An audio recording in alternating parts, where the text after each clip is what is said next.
Sahabat sales dimanapun Anda berada, jumpa lagi dengan saya Melani dalam channel YouTube Coach Antonius Arif tentang selling dan marketing. Kali ini kita akan membahas tentang gimana sih cara menjual produk ke toko-toko besar. Nah, ini adalah salah satu pertanyaan dari sahabat sales sendiri ya. Oke, sebelum kita ngulik-ngulik lebih jauh, yuk kita simak yang berikut ini ya.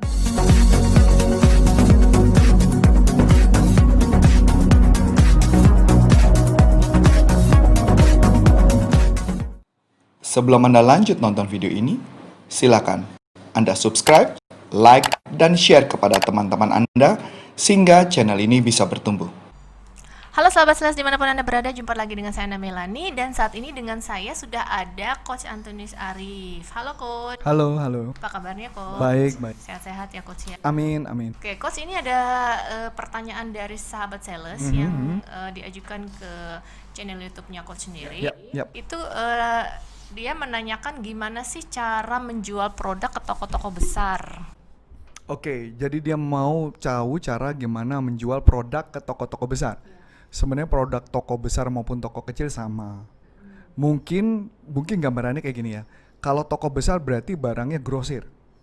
Logikanya gitu dong. Ya kan, karena artinya jualnya dalam jumlah besar. Besar jualannya Partai gitu ya. besar, berarti kan gitu ya. Berarti ketika, nah pertanyaan menarik adalah setiap kita mau jualan ke toko besar, ini panjang nih perjalanannya. Anggaplah ini beberapa poin ya. Toko-toko pada dasarnya, toko ketika disuruh jualan, dia harus tahu benefit untuk dianya apa. Benefit dalam arti uang. Karena ujung-ujungnya pasti itu yang mereka bicarakan. Ketika produknya diambil, dia harus tahu bahwa produk ini bisa laku apa enggak. Satu. Yang kedua, ini kita tahu banget toko lah. Jangan berharap toko suruh effort. Karena toko nggak mau effort. Toko kan maunya jualan aja ya. Betul dong? Nah, bisa saja karena ada contoh ya, ada beberapa corporate bisa saja naruh SPG atau SPM Di toko itu. di toko itu untuk menawarkan. Ya balik lagi, makanya toko besar kan maunya untung. Kecuali memang itu produk laku. Sampai sini oke ya? Jadi apa benefitnya? Kalau saya ketika menjual ke toko besar, saya cuma jawab gini gambarannya. Ini anggap tokonya saya udah kenal ya. Kalau kecuali tokonya belum kenal, nanti akan saya bahas lagi satu lagi. Jadi toko kalau saya kenal, yang akan saya lakukan adalah saya akan bertanya kepada dia, akan kemudian menawarkan kepada dia apa benefitnya produk itu dan kenapa produk itu pasti laku. Nah itu dulu yang diomongin. Nah kebetulan saya pernah nangani satu perusahaan yang jualannya nugget, produknya masih baru.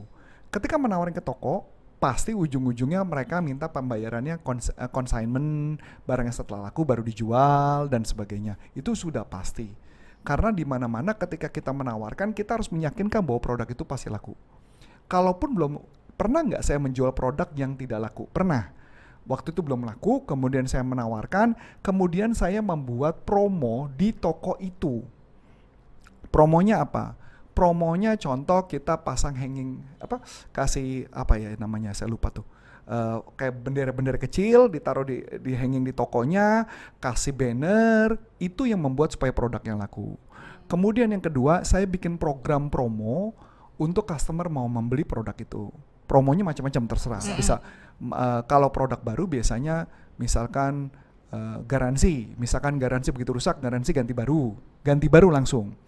Kalau produk tersebut kita bisa juga menggunakan, saya paling suka pakai mystery guest. Mystery guest maksudnya apa? Jadi saya punya orang, jadi cari orang yang masuk ke satu toko, kalau si salesnya nawarin produk kita, maka kita kasih bonus. Kasih uang berapa? Nggak usah banyak-banyak, 100-200 ribu mereka juga udah happy. Nah tapi itu sebelum dilakukan harus membuat campaign. Bahwa nanti kita ada mystery guest loh. Nah mystery guest itu mungkin bisa dilakukan 2-3 kali. Nah jadi intinya adalah kita ketika punya produk, punya nggak strategi supaya toko ini percaya bahwa produk ini bisa laku. Kalau nggak ada support biasanya mereka nggak mau. Nah satu ya gambarnya. Nah yang kedua Bu, anggaplah kita belum kenal nih toko karena baru mau kenal. Kita datang ke salah satu toko. Nah biasanya, karena ini pertanyaannya terlalu umum ya, saya juga susah ngomong. Kalau saya datang ke toko, saya akan mencari tahu jam di mana mereka lagi santai. Nah, biasanya di beberapa toko ada yang santai jam 1, ada yang santai jam 3. Kalau dulu di produk IT adalah jam 3. Nah, kita menyamperin mereka dan baru menawarkan. Jangan pagi-pagi kita datang langsung jualan, itu juga nggak oke. Cara lainnya adalah saya menggunakan price list dan brosur, Bu. Jadi saya datang, saya memberikan price list atau brosur, kemudian, oh dari perusahaan ini ya? Oh iya, udah pernah tahu produknya? Nah, saya akan ajak ngomong. Itu adalah cara melakukan pendekatan ke toko besar. Kemudian kita menggunakan rumus yang paling sederhana, mereka untuk membeli kecil dulu atau namanya strateginya law of consistency. Jadi adalah memberikan produk kecil dulu, mereka beli dulu, mereka coba jualin, nawarin, kemudian baru laku. Tapi ujungnya sebenarnya pada dasarnya toko cuman hanya mau beli barang yang sudah pasti laku. Kalau sampai kita hubungan baik tapi dia belum mau beli, kalau dia belum mau beli, kita jalinnya dengan cara hubungan baik. Kalau udah hubungan baik, biasanya mereka mau ambil beberapa potong dulu, yang murah-murah dan sebagainya. Tapi kalau kita tidak bisa membuat mereka sell out, kata kuncinya sell out. Jadi kan mereka beli dari kita, berarti sell in. Kita bisa membantu mereka untuk sell out nggak? Kalau mereka tidak kita bantu dengan sell out, maka kemungkinan mereka ngambil sangat kecil. Jadi oleh sebab itu, kita perlu strategi untuk memastikan ada sell out-nya. Ya tadi, apakah ada program promo, apakah bisa pasang SPG, apakah kita bisa membantu untuk menawarkan ke toko-toko lain. Contoh, ada satu toko besar nggak mau beli, kita datengin toko-toko kecil, tapi kita butuh uang besar karena kita jualannya adalah ke toko besar. Maka apa yang kita lakukan? Yang kita lakukan adalah kita masuk ke toko besar, tapi kita juga udah punya kumpulan toko kecil, kita menjanjikan kepada toko besar, nanti saya bantuin kamu untuk mengarahkan ke toko kecil. Itu juga bisa, itu strateginya. Jadi sebenarnya adalah pokoknya toko besar jawabannya cuma satu. Gimana lu memastikan kalau gua supaya produknya laku? Kalau Anda tidak bisa punya program itu, maka penjualan produknya nggak sulit, Bu. Gitu, Bu. Coach, kalau yang tadi Coach bilang kan katanya apa ada SPG terus ada segala itu apakah berlaku untuk produk baru? Terus kalau misalnya dia bukan produk baru, kira-kira sampai berapa lama dia harus melakukan promo terus-terusan di toko itu gitu kok? Nah, kalau produknya produk lama kan produknya udah selling sendiri. Kalau produknya sudah laku sendiri kan kita nggak perlu promo. Berarti itu mungkin masih kategori produk Hanya baru untuk ya. produk-produk baru yang tidak dikenal oleh customer. Dan dia mau masuk ke toko besar. Dia mau masuk ke toko besar. Ya jadi karena itu toko simple banget deh, gitu. Anggaplah kita punya toko lah, Bu. Ada yang nawarin barang. Apakah kita mau beli? Nggak bakalan kita mau keluar duit. Biasanya kita tes dulu ya. Tes dulu. Oh, ya deh, ya udah kamu consignment aja ke saya, betul dong. Nah ketika consignment barang itu nggak laku-laku, kan barang itu saya nggak keluarin duit, diambil lagi dong. Makanya kenapa toko cenderung ngambil barang-barang yang sudah pasti laku. Ya logik pedagang dong. Tapi kalau kita memang mau menjual produk itu, bisa nggak kita memastikan punya strategi sell out. Sales harus mikirin itu. Ketika dulu saya jadi sales, ketika jual ke toko-toko, kan saya juga pernah jual ke toko-toko, yang saya lakukan adalah saya harus punya strategi sell out. Itu tugasnya sales. Jadi ketika ada orang yang butuh, saya lemparnya langsung ke dia. Setiap ada yang butuh, saya lempar ke dia. Tapi ada beberapa sales nggak mau begitu. Udah jual ke toko besar, dia jual ke toko kecil juga. Toko kecilnya dia yang jualin, toko besarnya nggak laku. Apa yang terjadi? Akhirnya orangnya nggak percaya. Padahal toko besar itu punya kemampuan hebat loh. Kenapa? Toko besar itu logikanya dia sudah punya jaringan, Bu, di bawahnya. Kalau kita garap toko kecil, belum tentu dia punya jaringan. Jadi istilahnya reseller lah, atau master dealer lah gitu loh gambarannya. Jadi balik lagi. Dulu saya ingat banget, saya punya teman yang tipenya adalah ngejual kepada orang yang bagian sales yang bagian akhir. So memang profitnya gede, tapi pembeliannya nggak banyak. Nah saya berpikirnya berbeda, saya mau jualannya banyak, maka langsung deketinnya master dealer. Jadi ambil ke atas, kita bantu ngebuangin, istilahnya ngebuangin barangnya atau sell out barangnya, itu strateginya. Jadi seperti itu ya. Jadi teman-teman sahabat sales yang punya produk baru, itu produknya itu berarti harus ada strategi ya Coach, supaya produknya itu juga nggak kelamaan di toko itu, dan yang kalau misalnya sampai nggak kejual kan sayang kalau dikembalikan. Betul, gitu kan ya Coach ya. Berarti harus punya strategi gimana untuk bisa menjual itu barang itu atau gitu ya. minimal punya program yang Promo tadi gitu ya. bukan hanya sekedar promo, tapi atau kita punya program untuk yang tadi mystery guest. Jadi Menarik juga nih program Mystery Guest. Mr. Guest itu kayak seakan-akan si salesnya toko dipaksa ketika ada yang butuh produk itu langsung ada butuh produk, dia nawarinnya langsung produk itu. Gitu ya, masuk akal kan Bu? Nah jadi artinya, tapi si toko udah kita kasih tahu bahwa nanti kalau orang itu beli produk ini kamu dapat cuan lebih, kamu dapat profit lebih. Kita kasih tahu. Nah salesnya kita kasih promonya adalah ada mystery guest. Itu sering Bu, pernah saya lakukan Bu. Jadi kita dulu menjual satu produk yang nggak laku, kami pakai program mystery guest, itu keren banget. Jadi begitu ada yang tanya, udah beli produk ini aja. Wah keren kan Bu? Nah jadi akhirnya produknya jualan sendiri akhirnya.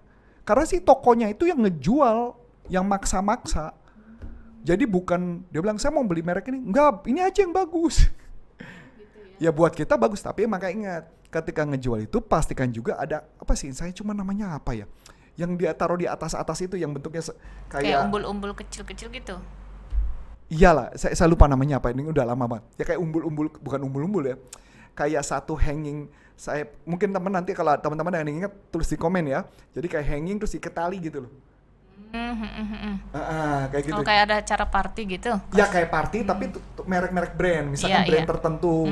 Nah, jadi kita melakukan kantornya juga, tokonya dihias, itunya juga dihias. Atau bisa bikin program juga Bu. Siapa yang menghias yang paling bagus, tokonya akan dapat hadiah berapa. Itu juga bisa. Oh gitu ya. Jadi, wah ternyata banyak sekali nih ide strategi toko besar itu ada, intinya gampang lah. Ketika kamu menawarkan sesuatu, dia pasti nanya. Supaya barang ini supaya laku gimana? Ya toko punya bantu jual, lupakan itu, pasti ditolak. Makanya kenapa kita harus punya strategi sell out. Jadi bukan hanya menjejal, kalau bahasa saya itu sales ada jejelin si toko besar, tapi kita juga harus punya kemampuan membuang, itu bahasa sales, membuang barangnya. Kalau nggak punya kemampuan membuang barangnya nggak bisa. Makanya kenapa kalau kita menjual ke toko-toko besar ya harus punya strategi. Memang jual toko kecil lebih gampang, ada butuh telepon ya butuh langsung kita, yaudah beli sama gua. Profit lagi, lupa. Kalau toko besar kamu ngarepin. Itu yang terjadi. Ya saya pernah kos juga ngalamin itu salah satu toko buku besar ya. Mungkin sahabat sales juga tahu itu toko buku yang besar lah, jual berbagai macam buku. Jadi ada satu buku baru launching, itu semua kasirnya pakai kaos ini Coach. Ya betul. Pakai kaos terus Betul. ada judul buku itu. Itu dibayar. Oh gitu ya. Itu dibayar. Terus nanti kita yang misalnya kita bayar di kasir itu udah pasti kita di situ ada bukunya. Iya. Terus nanti kita ditawarin. Nah, kalau ditaruh di depan itu promo area. Oh gitu ya Promo namanya. area. Saya tahu tuh toko buku itu ya. Iya, Itu toko buku Gramedia lah besar. kita bilang. Nah, kalau toko buku Gramedia itu ada strategi beda lagi, Bu. Itu modern market. Itu kategorinya modern market. Kalau modern market itu kategorinya si pemilik buku harus membayar promo area. Oh, lain lagi berarti. Beda ya? lagi konsepnya kalau modern market. Jadi dia taruh di promo area. Promo area di mana-mana bayar. Bayarnya mahal. Kalau di toko tidak pakai promo area. Makanya kita kasih gimmick dengan cara itu. Berarti ada cara yang berbayar, ada yang tidak perlu Betul. berbayar gitu Kalau ya. toko besar itu berarti kan dealer, nggak perlu, nggak mungkin dia pasti bilang lu taruh barang di sini lu bayar ya, ini promo area gua nggak.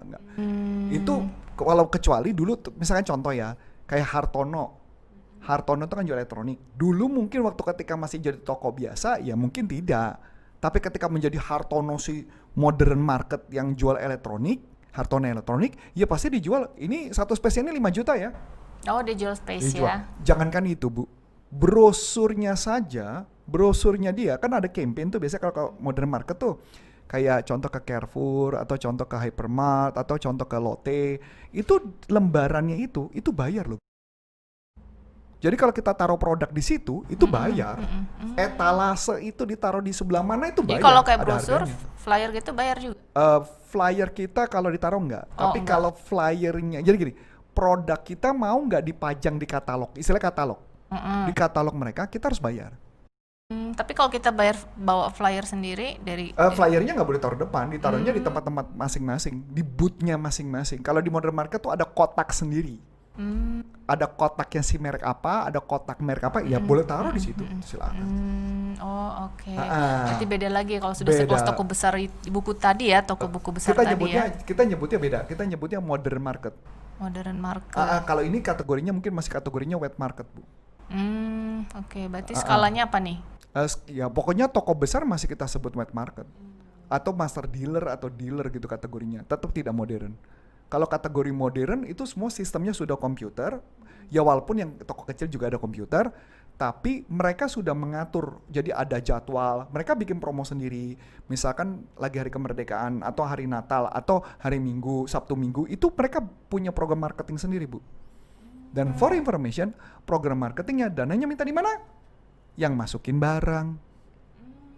Jadi kalau jualan ke modern market untung? Enggak. Oh, berarti mungkin sama kayak Branding. toko elektronik besar tuh Ya, yang itu di tadi. mall kayak Best Solution. Jadi itu kita kategorinya adalah modern market. Modern market tuh kayak hypermart, Lotte, itu kategorinya Toko-toko gitu. yang udah. Betul. Kita nyebutnya, ya tetap kita nyebutnya modern market. Kayak kalau toko baju, Matahari itu modern market. Kalau Matahari. toko-toko kecil tuh berarti toko-toko yang di, misalkan kalau di Jakarta di Melawai misalnya. Atau toko-toko, ya pokoknya toko-toko kecil kategorinya gitu. Nah beda ya kalau mama toko yang pakai satu merek brand, itu beda lagi. Kan ada ya merek tertentu misalkan Gucci misalnya kayak gitu kan beda lagi. Nah itu beda, kalau ini kan ada toko yang jual barang siapa, nah kayak gitu modelnya. Oh, oke. Wah, menarik sekali ya sahabat salesnya. Ternyata banyak juga yang bisa kita ngulik ya dari topik ini, gimana cara menjual produk ke toko-toko besar ya. Dan ternyata bukan kita jadi di sini kita jadi tahu ternyata toko besar tuh ada juga kategori namanya modern market gitu ya Coach ya. Jadi ada juga strategis sahabat sales nih untuk menjual produknya, memasarkan produknya boleh berbayar maupun ada yang tidak berbayar. Seperti Tergantung, itu ya kalau Coach modern ya. market pasti berbayar. Oh, kalau modern market pasti berbayar, dan kalau yang toko-toko besar biasa mungkin Toko-toko dia besar biasa hanya banyak ide kreatif aja kali ya Coach. Sell out yang pokoknya intinya dia minta strategi sell out. Oh, sell out ya, oke. Nah, sahabat sales dimanapun Anda berada, sepertinya sampai di sini dulu topik kita kali ini. Kalau misalnya ada pertanyaan boleh langsung dilayangkan ke komen atau share gitu ya. Silakan like, comment, share, boleh silakan langsung Oh iya ada dilayangkan. satu Bu, kalau mama mereka nanya mau belajar dengan Coach Arif, kayaknya ada banyak banget ya yang nanya mau belajar ya. Gimana tuh caranya kalau sahabat sales mau belajar dengan Coach Antonius Arif Nah nih? jawabannya sederhana sebenarnya. Kalau mau dapat kontaknya kita, itu ada tulisan di deskripsi. Tetapi hanya yang berbicara berkaitan dengan bisnis. Di luar topik bisnis, di luar topik yang berkaitan tidak bisnis, maka kami tidak akan menjawab. Oke. Ya karena ini berkaitan tentang bisnis. Tetapi kalau pengen belajar dengan Coach Antonius Arif, jadwal saya bisa dilihat di mana? Jadwal saya bisa dilihat di Instagram saya Antonius Arif, atau di website saya antoniusarif.com, atau di salesuniversity.id. salesuniversity.id. Di situ ada pelatihan online, saya juga ada pelatihan online. Nah, sahabat sales berarti bisa dipantengin tuh Instagramnya Coach Arif ya. Instagramnya apa namanya Coach Arif? Antonius Arif. Antonius Arif. Kemudian TikToknya juga ada. ada TikToknya juga. Antonius Arif juga. Antonius Arif juga Itu ya. sehari kita memberikan 2-3 ide. Nah, silakan ya, langsung dibuka Instagramnya, TikToknya, kemudian webnya Coach Antonius Arif, dan ada web salesuniversity.id ya Coach ya. Oke, sama mungkin ada web lain lagi yang tentang pelatihan-pelatihan motivasi Corpora atau Consulting. Corpora Consulting Ya, Corpora ya. Consulting itu adalah perusahaan kami. Jadi kalau mau cari sesuatu ada di sana. Oke, sahabat sales dimanapun Anda berada, sampai di sini dulu topik kita kali ini dengan saya Anna Melani Dan dan saya Coach Antonius Arif. Sukses buat Anda dan salam performance. Bye bye.